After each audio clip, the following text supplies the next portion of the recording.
Hey folks, and welcome to Solarcabin channel.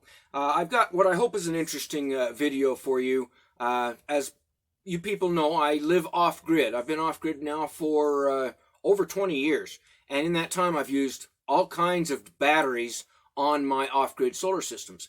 And the batteries that I've been using now for the last 7 years have been the Vmax tank batteries. They are an AGM sealed battery, and I have nothing but good things to say about those batteries. They have been excellent batteries. Back when I purchased them, at that time they had just come out to the public and become available. Before that, they were used in Desert Storm, and they were actually made by this company for the military. And then after that war ended, they opened them up and made them available for the public. So I got me some Vmax tank batteries, and they are very heavy duty, very thick plates inside them, and so they're supposed to last a very long time under hard conditions. And that's exactly what I wanted for my system. They were not cheap. They were about $350 a piece for each, and I have a 400-watt system, so I got three 125 amp hour Vmax tank batteries. And for the last 7 years, they have worked excellent. I have done absolutely nothing to them other than make sure that the connections on top of the batteries are tight. Other than that, they have worked excellent. But up until just the last winter, I noticed that I started to having some decrease in how much capacity they are holding. And they are probably reaching their lifetime span. Now, I think I still got a couple of years left in them.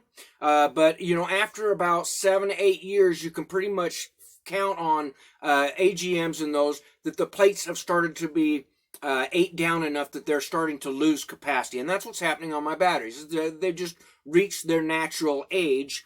And so for the next few years, they're going to probably continue to decrease in their capacity. Now, I'm not disappointed in that at all. I completely expected to get about 8 years of use out of them. I've got that out of them. Very happy with that purchase. However, now I've got a dilemma. I've got to replace those batteries. I want to keep using them as long as I can, but I need to replace them. And if they fail on me suddenly, I could be completely without power. So I want to have a battery backup. Now, I went looking to decide what type of batteries, and I was considering replacing them with some more Vmax tanks, because I love those batteries. However, the price on those have not come down at all. They're still about $350 per battery. Good batteries. And so I started looking around though. I'm like, that's over $1,000. If I have to buy 3 of those, that's over $1,000 to buy 3 more batteries. And I don't like to mix new batteries with old batteries, so I'm going to set up my own recharging station. And those batteries, those Vmax tanks, they're big and they're really heavy batteries. Okay, they're solid build. They're really heavy lead plate batteries, and so they're a heavy, big battery. And I didn't want to put 3 more of those inside my cabin, to be honest. And that was a lot of money, over $1,000 to replace them. And just at that time, they came out with these new LIFPO4, which is a lithium-ion sulfur battery. Now, y'all are pretty familiar with these by now. That's the type of batteries that they're using in electric vehicles. And they are similar, not exactly the same, but they're similar to the lithium cobalt batteries that you have in your laptop computers and a lot of your gadgets and everything like that. Lithium ion sulfate are a safer battery for use for storing capacity for off-grid systems, and they're also used for units for backup power. So that's specifically what they are designed for. So I started looking at one of those because everybody was saying, the storage capacity on the LIFPO4 battery is a lot higher, and the battery is a lot less weight. They weigh a lot less. And the lifespan on a LIFPO4 battery is a lot longer than what you get from the Vmax tanks. And so I did a lot of research on them, and I ended up getting, from Ampere time, I got a LIFPO4 200 amp hour lithium iron phosphate battery, which is a sealed battery that I can keep inside the cabin, and have been using it now for the past almost 4 months. I've been using the LIFPO4, and I have it hooked up to my 200-watt system, and have been using it as a recharging station and also to run my fridge, taking some of the burden off of my Vmax tank batteries, because in the summer it's been so hot here, I've been running an 85-watt swamp cooler. So I've had that on my 400-watt Vmax tank system, and I'm running the fridge, my AlpaCool C20 fridge, off of my LIFPO4 system, so that I kind of split up the load a little bit, take some of the burden off of those Vmax tanks. That way I can get maybe a few more years out of them. And also I'll have a backup system for winter. So I'm going to go outside and I'm going to show you the solar panels and walk you through this system of how I got it set up for my recharging system. But then I really want to talk about the pros and the cons of each of those types of batteries, because a lot of people are considering these, especially if you're new to off-gridding, or you're a van dweller, or maybe living in an RV or even a boat, or even for camping or something like that, are considering what type of batteries and system they use, and looking at a small system like I use, my 400 watt or my 200 watt system. So I can recommend, after using these now as long as I have, I can recommend them for what use they would be best for. So let's go outside and I'll take a look at these, show you these two different types of systems that I have set up. Let's go outside. Okay folks, so this is my main system. This is a 400 watt, 4 100 watt Renogy mono panels, and this runs into my 3 125 amp hour Vmax tank AGM seal batteries. And this system has been excellent. It works very well here for running everything. It's ran everything in my cabin, my fridge, my water pump, all my lights, my laptop, recharging lots of gadgets, and running a swamp cooler, and it works just great. And it's usually, as long as the sun is up, it usually has the batteries completely charged by about 10 or 11 o'clock in the morning. The batteries are completely charged, and then I can use all the excess power for anything else that I want to use during the daytime without having to use up any storage capacity. And then at night I have those batteries for my storage capacity. Works great. Now this system is also hooked into my wind turbine, which I hope you can see up there. See if I can get on it. Okay, I've got a 400 watt wind turbine up there, and it also goes into that same battery system. However, we don't get great wind here. As you can see, it's doing absolutely nothing, just sitting up there. And stupid wind turbine turn. Oh, it doesn't do anything unless you get wind. And so, but you know, in the wintertime we do get some wind, and so it does produce some excess power and helps recharge the batteries. But other than that, most of my power, in fact 99% of my power, comes directly from those solar panels right there. And the Vmax tank batteries have been absolutely great at storing that power, so that I have plenty of power for operating my cabin. And I live full-time off-grid and have for the last 20 years with just a small system, and it works excellent. Now, I have since then replaced or added 2 more panels that I'm doing for a recharge system. And I'm using a recharger system, like I said, because I wanted to add a swamp cooler, which I did. And so I added 2 100 watt panels. Now you notice they're not the exact same size. They're 2 different manufacturers, but they are both 100 watt panels. One's a Renogy 100 mono, and the other one's made from an off-brand company from China. They sent me to do a review on. They both produce about the same amount of power. They both have this, are in the same range of volts, so I use them both together to recharge. And this system is used to recharge the LIFPO4 Ampere time battery that I'm using for a recharge station. Now this recharge station, I use this for recharging all types of my gadgets. It also runs my Wi-Fi server, and I've got an e-bike, which I've done some videos of. See my e-bike right there? That's a Mataku 350 watt e-bike, and I have 2 batteries for this, and I need to recharge those. So I've been using this 200 watt system, recharging system, for recharging my solar batteries. And then I also use it for just running anything during the daytime that I don't want, or you know, so I'm not putting more strain on those Vmax tank batteries. Like I can run my pool pump off of this system right here. It has just a 300 watt inverter set up off of it, and any type of power tools or gadgets or anything I want to use out there. And this system I actually designed so it could be portable, and I've just got it on a small trailer there. And it also is used so I can track the sun. So as the sun is coming up and gets up higher, I can put a board underneath this end of this and tip this up, and so it will face the right direction. So that's how I've got this set up from a recharging station. Right now it's kind of just a well, I would say it's an experimental station. I'm seeing how well it works to see where I want to put my solar panels, and that's how I've got this system set up. But it's set up with the LIFPO4 batteries made by Ampere, 200 amp hour battery, and it also recharges that battery usually by about 10 or 11 o'clock with just 200 watts on it.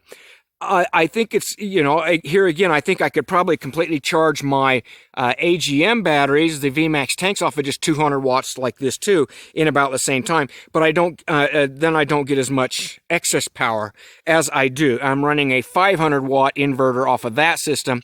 I'm running a 300 watt inverter off of this system. And I'm not running a large appliance off of this during the daytime like I am off of the 400 watt system is running an 85 watt swamp cooler pretty much all day long, clear until 11 or 12 at night. I'm running an 85 watt swamp cooler, where this one here is only running a 30 or 40 amp or 40 watt Alpacool refrigerator, and that's the only main load that's on there. Everything else is just gadget recharging. So that's why I think it recharges in about the same amount of time, is what I'm saying. And so this is a 200 watt system. So now I'll take you in and show you the LIFPO4 battery and the Renogy controller that I'm using on that. Okay, so this is the Ampere 12 volt 200 amp hour LIFPO4 battery, and as you can see, that is a Renogy 12 volt battery, so it's about 1.5 times the size of a Renogy AGM seal battery, but this thing here weighs about the same amount as that 100 watt or 100 amp hour Renogy battery. So that's the difference in weight. But this is 200 amp hours. And to explain the difference here, a 125 amp hour battery, AGM battery, because you can only drain them down safely down to about 50%. If I have 3 125 amp hour Vmax tanks like I have on my system, and I can only drain them down to 50%, I'm only getting about 200 amp hours of actual power capacity, storage capacity in that battery. So it's taking 3 of those 125 amp hour Vmax tanks to give me the same storage capacity as this one Ampere 12 volt 200 amp hour, because this can be drawn down completely to 100% completely drained. I still not recommend that you do drain them that low all the time, but they can be, and it won't do any damage to these Ampere LIFPO4 batteries because of the way that they are designed. Whereas if you try to drain an AGM sealed below 50%, and you do that a lot of times, you're going to definitely deteriorate the plates, and you're going to shorten the lifespan of the batteries a lot. So you don't want to be draining them below 50%, or you're going to wreck your sealed AGM batteries. Whereas with these Ampere or with any LIFPO4 batteries, if they're designed correctly, you can drain them much lower and they will still last a very long time. They don't deteriorate because they don't use the lead plate cells that these old style batteries use. Now, the benefits of having it obviously are it's a lot lighter, really a lot lighter, and one of these is about quite a bit smaller than 3 of the Vmax tanks. You could say I'd have to have three batteries about that size, even bigger are my Vmax tanks. I'd have to have 3 of those really heavy big batteries to make up the same amount of storage capacity as I would for one of these. Okay, and these are light. You can just pick this right up there. One person can pick one of these up and move them easily.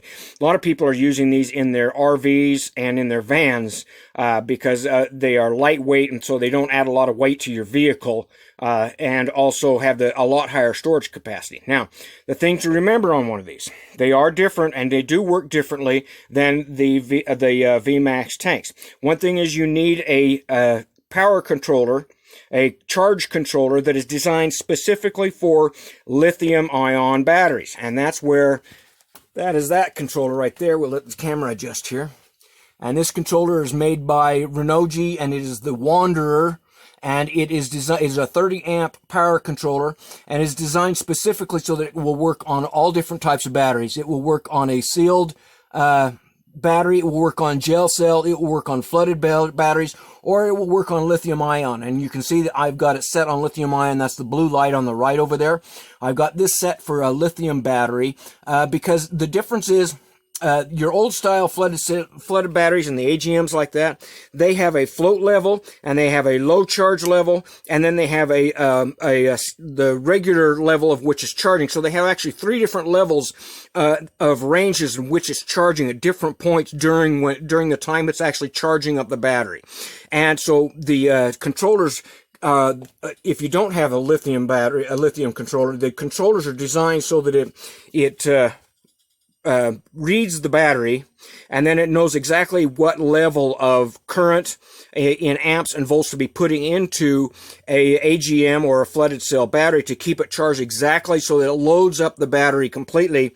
And that's exactly what they should be doing. But that is not how these lithium LiFePO4 batteries charge. They like a steady current.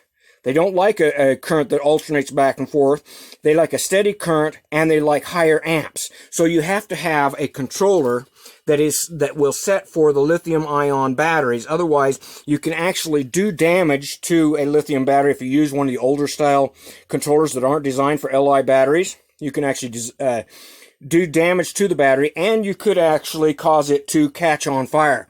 So a big warning here. I'm warning you, make sure that you use a controller like these Renogy Wanders, or there are other brands out there. Victron also has them, but they're more expensive. The Renogy Wander is about $30, and it has the setting for the lithium battery. So you want to make sure you get one of those if you get one of these lithium batteries. Now, there are some drawbacks to one of these lithium batteries. And one of them I found out real fast just the other day when I had an oh shit moment. I was recharging my e-bike batteries, which is these batteries over here. I've got 2 of them. Those are e-bike batteries, and there's my charger. And those are 350 watt batteries, so they're a pretty big battery. And I was recharging them off of the inverter, off of this Ampere time LiFePO4 battery. And I didn't realize it. I fell asleep, and they actually discharged the battery, this Ampere time, they discharged the battery below its safe level. Now, these batteries have a built-in battery monitoring system or battery maintenance system called a BMS generally. It's built in, and it actually reads the output discharge and the temperature, the ambient temperature of the cells and the outside battery to tell if it's safe to be charging this. And if it doesn't read that it's safe, it actually shuts off the entire battery. And I mean, it shuts it off completely. It won't read any voltage on the battery. It will look like the battery just completely died. Well, that happened to me because I was charging up those 2 e-bike batteries. It went below the level where the BMS said it was safe, and it cut off the battery completely. And I come over and looked at my charge controller, and I'm like, oh my heck, what the heck happened? Put the multimeter on the battery, and it was reading absolutely 0. So I thought, oh no, I've killed my battery, and I just paid $800 for this battery. So I got on with the people at Ampere Time, and they're like, oh, it has a built-in safety shut-off, and so it's shut off its system. And that's exactly what had happened. Because that's a 300-watt inverter. The inverters, and this is something you need to be aware of, the inverters that they're selling now are not designed for LiFePO4 batteries. The inverters have a cutoff at about 10.5 to 10.8 volts. They can do that with these AGM seal batteries, because they can drain down that low without damaging the battery, but then it shuts off so that it doesn't damage the battery. Well, the LiFePO4 batteries do not like to be drained below about 12 volts. If you drain them below 12 volts, the BMS will kick in and say, oh, you're in an unsafe condition, and it will just shut off the battery. Well, that's what happened. Is the inverter I was using when I was recharging those e-bike batteries, let it get down below 12 volts. It got down to under about 10.5 volts actually, and it drained the LiFePO4 battery so low that the BMS kicked in and completely kicked out the battery. Now, it didn't do any damage to the battery. It's a safety feature, and that's exactly what the BMS is in there for, is so that it reads that so that it won't have that problem. And all I had to do was disconnect it, let it sit for a half hour, and then reconnect my solar panels with a high voltage of 14 volts, and it woke the BMS back up, and it started working again. And so now everything, as you can see, it's still charging up and working just fine. Didn't do any damage to the battery. That's exactly a safety feature that's built into those. But you need to be aware of that. These batteries here do have a very sensitive BMS, and if you overcharge them, it can kick off the BMS and you'll have the same problem. It'll completely shut down the battery. If you discharge them too low, the BMS will kick in and shut off. So you could have problems like if you are running an appliance off of an inverter and it has a possibility of going lower than what the storage capacity is of the battery, it would kick off. Now, if in a remote situation, it could be a real problem because it'd kick off and your appliance would just completely not work again because it won't reset automatically. Okay, and unless the charge current comes, it reads a charge current coming in of at least 14 volts. So that could be a real problem for a remote situation, or if you're not paying attention and watching your battery to make sure what the charge is. Now, I'm keeping mine in my cabin all the time, so I don't have to worry about that. I would notice if it does happen again, and I do know how to fix it, so to reset the BMS. I hope that they will be coming out with inverters that will actually have a setting for these LIFPO4 batteries, because that's what they should have. They should have a setting so you can set this so that if it drops below the BMS setting, the inverter will stop charging, and then you won't have to reset the battery, and you don't have to worry about your appliances stopping working all the time. Now, the other thing you need to know about these LIFPO4 batteries is they're temperature sensitive. The BMS also reads the temperature of the cells. If the temperature gets down below freezing or down to freezing, the BMS will also kick off because it's not safe to charge a lithium cell if it's really, really cold, close to freezing. If the cell freezes, it could cause damage. That is not a problem with the AGMs or the Vmax tanks that I'm using. So that is one of the benefits that you may think about if you have to store your batteries outside or in an area where they could get very cold down to freezing. You may be better off using the Vmax tanks and the AGM sealed batteries than you would be a LIFPO4. The LIFPO4 work very well in warmer climates, or if you can put them inside where they stay warm. Now, I have my battery inside my cabin, so this battery is going to stay quite warm. It's never going to drop below freezing or get down to freezing, so I don't have to worry about that. In my situation, I can use this LIFPO4, but this is not a battery that you should store outside if you have very cold weather or in a very hot situation. These batteries also do not like to be extremely hot. Whether it's an internal temperature or an external temperature, they just do not work well if they get extremely hot. So you want to try and keep them cool and but not so cold that it gets down to freezing in order to get the best out of these LIFPO4 batteries. So they are more temperature sensitive, and they are more discharge sensitive than the Vmax tanks or the AGM sealed batteries. So that's something you need to be aware of. They take a little bit more understanding of the technology that is used in these LIFPO4s in order to get the most out of them. However, like I said, because of the weight and the amount of time, these LIFPO4 batteries are rated for, mine is rated for 3,000 cycles. This is going to, that's going to get me at least 10 years, it should, and it will probably get closer to anywhere up to 15 years of service out of one of these. So it's almost twice as long as what I will get out of my Vmax tanks. And this battery was right around $700 with the discount. And so it cost me about $300 less than if I was to replace my 3 Vmax tank batteries. So let's talk about that now. Okay, so I've showed you the two different systems that I'm using. I've got the 400 watt solar panel system hooked up to the Vmax tanks, 125 amp hour Vmax tanks, and I've got 3 of those hooked up parallel on my system because I run 12 volt appliances off of them. Excellent batteries, have worked excellent. If I was to replace them today, they would still cost me right around $340 per battery in order to replace them, and that's having them sent to me from Amazon with the free shipping. And so you're looking at over $1,000, right around $1,050 to replace those 3 batteries. I was able to replace them with one LIFPO4 200 amp hour battery for right around $700. So I'm saving almost $350. And I'm getting a battery that is lighter, smaller, and will last about twice as long as the Vmax tanks. Now, that's the benefit of getting a LiFePO4 battery. The cons of that, like I said, are the LiFePO4s are more temperature sensitive. They are more discharge and overcharge sensitive. And so you have to be on top of a LiFePO4 battery. Otherwise, it can completely shut down, and you may have problems with the whatever appliances are connected to it. Also, another thing about the LiFePO4 batteries is you can connect them in series, but if you do that, and one of the batteries, because of the way they're designed, if one of the batteries is lower in charge capacity than the other one, that BMS may kick out before the other one, and when it does, it will shut out the whole series. Now, that's if they're hooked up in series. It's not a problem if they're hooked up in parallel. If you have them hooked up in series, then you're going to, if whatever the BMS reads of one of the batteries will affect the entire series of batteries, so you could have the entire system shut down on all the batteries, not be able to be read. The other thing, as I talked about, I have that wind turbine up on that pole. Well, my wind turbine requires that it be able to read the battery and tell if the battery is full. If it doesn't read a battery on the connections, then that wind turbine, if it gets into a high wind, it will do what we call freewheeling, and it will just start free spinning and actually can destroy the wind turbine because it's not reading a battery. Well, that can happen if,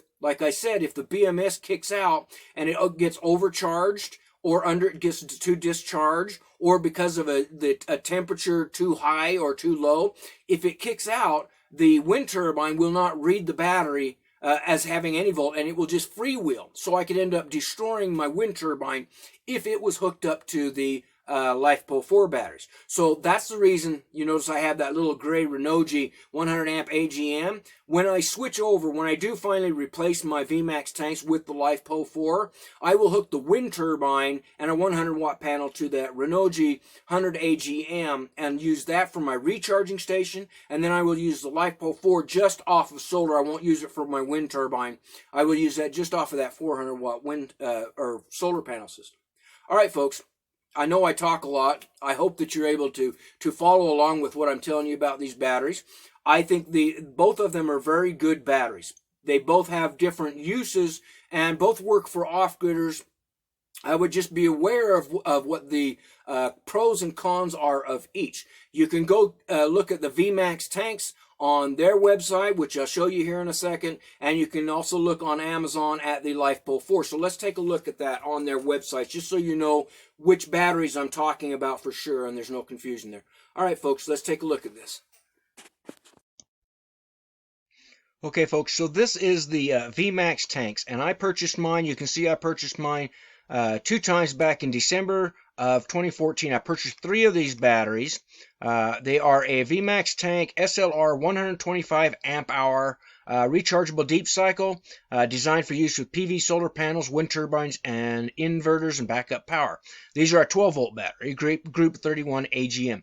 I purchased 3 of these to go with my 400-watt system, and I've had mine on my system now for over 7 years. And they have worked excellent. I've had no problem with these batteries. Very excellent batteries.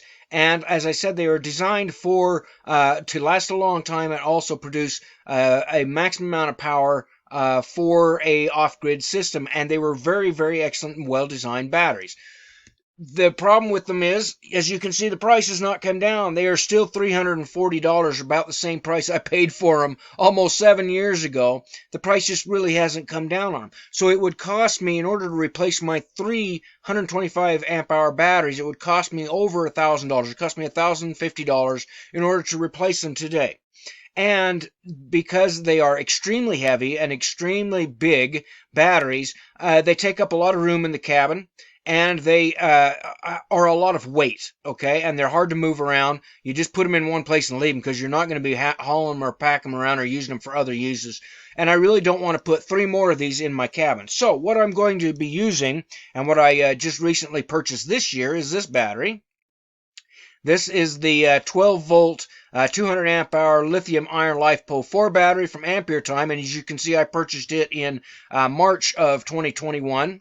And I purchased this battery, as I said, for a number of reasons. For one thing, it will store it's a 200 amp hour battery, and it will storage capacity on this is about the same as my 3 125 amp hour Vmax tanks. So I'm getting about the same amount of storage capacity, but this has 2,000 plus cycles, and on average one of these batteries will last anywhere from 10 to 15 years. Okay, so I'm getting almost twice as much lifetime out of one of these LIFPO4 batteries as I would getting out of my Vmax tanks.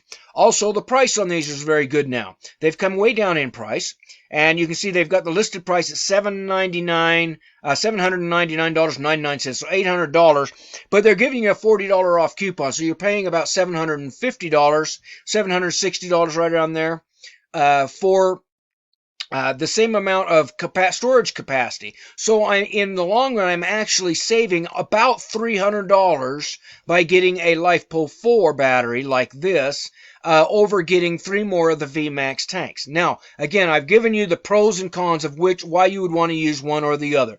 If you're in a situation where you can stay on top of your batteries and you can keep these LIFPO4s in a warm place, like I can use mine inside my cabin, then they are an excellent battery. You can get them for a reasonable price, and they will last longer than your Vmax tanks. They're a lot lighter and take up a lot less room. If you have to leave your cabin for a long period of time, if you're worried about very low temperatures below freezing or very high temperatures, then you're probably better off getting the Vmax tank batteries. Even though they cost a bit more, they will still give you a very long life, anywhere from 7, 8, 9 years of life out of a Vmax tank battery. Also a very good battery. So it is just a matter of which one would best be suited for your use, is what I'm telling you. And if you can stay on top of your Vmax or stay on top of your batteries, which you should for any battery, but if you can stay on top of these lithium batteries, I think they will actually be a better battery value for off-gridders than what the older AGMs and the seal batteries have been for us in the past. But it all depends on your situation. All right, folks, I hope you've got some interesting information out of this that'll help you in your decision of what batteries you should be using for your system. As always, go to my website, simplesolarhomesteading.com. On there, you will see all my different cabin plans, and I've got some new ones on there. Lots of cabin plans, and my cabin plans are only $5 for a full set of plans. You can also get you a 355-page ebook full of all of my off-grid projects, including building my own cabin, and I've lowered the price on that to $5 so anybody can afford that, or you can get a package deal for $10 that includes also half a dozen different cabin plans and different projects that you can build all on your own for your off-grid homesteads. All right, folks, have a great day.